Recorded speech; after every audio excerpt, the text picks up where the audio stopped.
Sawadika, Kapun Ka, Bunca Hanoi, Bunca Rice, Pat Krapau. Ini apaan sih di sini, apaan? Ini tuh ya, saya tuh lagi ada di kawasan Tebet, di pinggir jalan street food. Ada yang menarik, tenda warna merah. Katanya ini tuh adalah Viet Thai street food. Kepo nggak sih? Penasaran kan? Ini kayak baru pertama kali deh. Mas lagi mau masak apa? Masak pat krapau, Mbak. Pat krapau? Pat krapau. Apakah itu? Saya mau ikut, boleh nggak sih? Boleh, boleh. Saya masuk ke dalam ya? Boleh. Warung tendahan ini baru buka awal tahun loh foodies, tapi ramenya sampai waiting list. Karena jarang-jarang kan ada combo jajanan Vietnam sama Thailand. Terus bisa nonton langsung pula cara masaknya. Mana heboh bener, artinya dar seru. Ini adegan berbahaya foodies ya, don't try this at home or everywhere. Foodies, sebelumnya udah dibikin dulu tuh telur mata sapi yang cara masaknya unik. Nah, kalau yang itu tuh proses masak yang kedua, oseng daging ayam cincang. Bumbunya pakai cabai merah, kecap asin, dan kecap ikan. Ini pengen kepo, pengen deket, tapi takut, jadi kayak harus ada jaga jarak gitu, foodies. Dan kebengat. Nih, Oh, basil, Thai basil. ini termasuk apa? Kunciannya juga selain basic yang tadi si bumbu itu, ini juga basil. Kenapa harus pakai basil? Mas, kenapa nggak pakai kayak daun bawang dan seledri atau kemangi deh versi lokalnya coba? Karena biar di chickennya juga wangi, smoke-nya ada semua, aromatiknya ada di sini. Semerbak wangi gitu ya Mas? Betul. Ya? Oke, boleh Mas dimasukkan.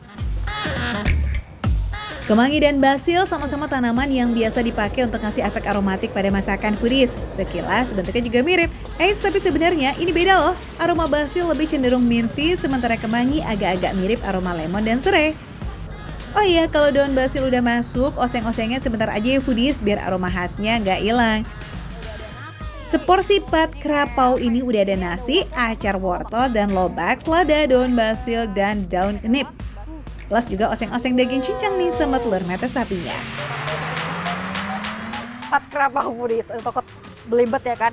Pat krapau itu dalam bahasa Indonesia artinya apa? Oseng-oseng? Ayam. Oseng-oseng ayam foodies. Wanginya udah enak banget, waktunya kita coba foodies. Wah. Absen dulu ya foodies, selain pat krapau di barisan kuliner Thailand juga ada tom yum. Nah, kalau yang ini, Pheba, hidangan berkuah dari Vietnam. Langsung kita takis yuk. Pertama kita icip dulu pat krapaunya ya. Tampilannya simple tapi rasanya nggak cukup nih cuma bilang enak doang. Nih buktinya. Jadi foodies, padahal tadi bumbu itu benar-benar sederhana banget ya, tapi seberasa itu. Dan yang paling enak, ternyata tadi cara masak masnya, teknik kayak flambe gitu, itu tuh cuma bukan atraksi doang, tapi itu ngasih rasa smoky ke oseng-oseng ayamnya. Jadi bener-bener berasa banget. Ini pedasnya juga lumayan berasa, tapi nggak yang sampai nyegrak banget.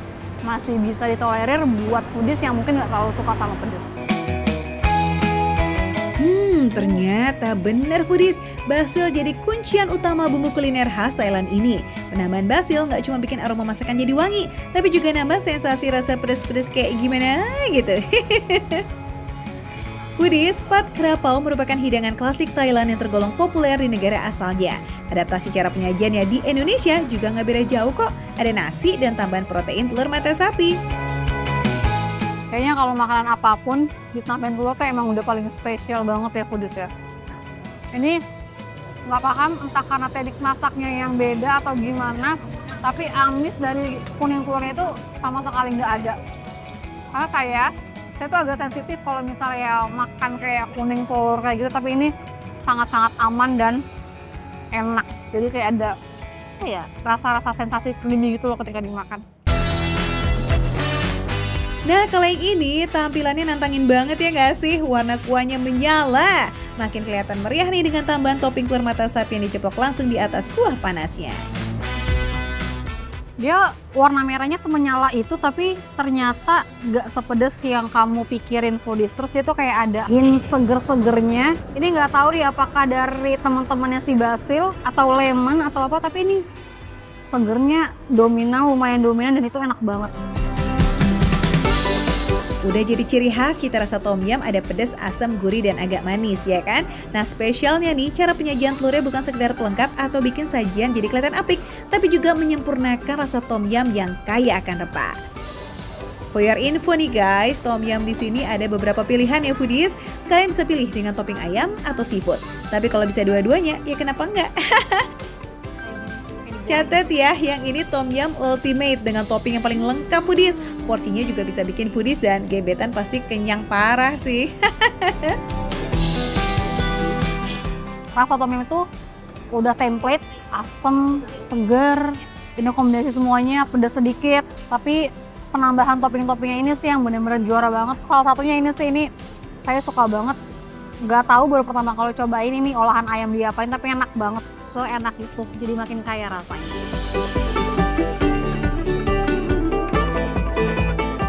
Juicy dan bener ada hint manisnya, itu berarti udangnya itu seger pedes. Happy banget kalau makan enak kayak gini.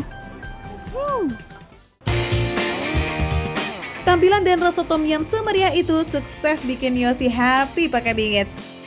Nah kalau yang ini bakalan bikin dia se-happy itu nggak ya? Pho Ba adalah sup daging asli Vietnam. Tampilannya benar-benar simpel, beneran kaldu sama daging rebus, dibarengi sama kondimen yang terpisah seperti toge, cabai rawit, daun basil, dan seledri.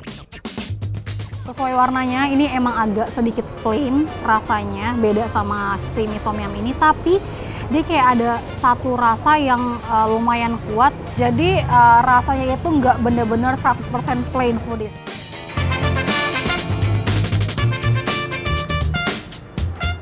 Selembut itu dagingnya, tapi agak lumayan effort karena gede banget ukurannya foodies. Menarik loh. Satu lagi nih foodies, kejutan rasa dari Pho Ba. Mie-nya tuh bukan sembarang mie loh, bukan bihun, juga bukan kue tiaw. Terus apa dong ya? Ini tuh mirip kayak kue tiaw tapi versi lebih apa ya? Lebih pipihnya atau lebih kecilnya, nggak selebar kue tiaw. Dan ini katanya dikirim langsung dari Vietnam sana foodies.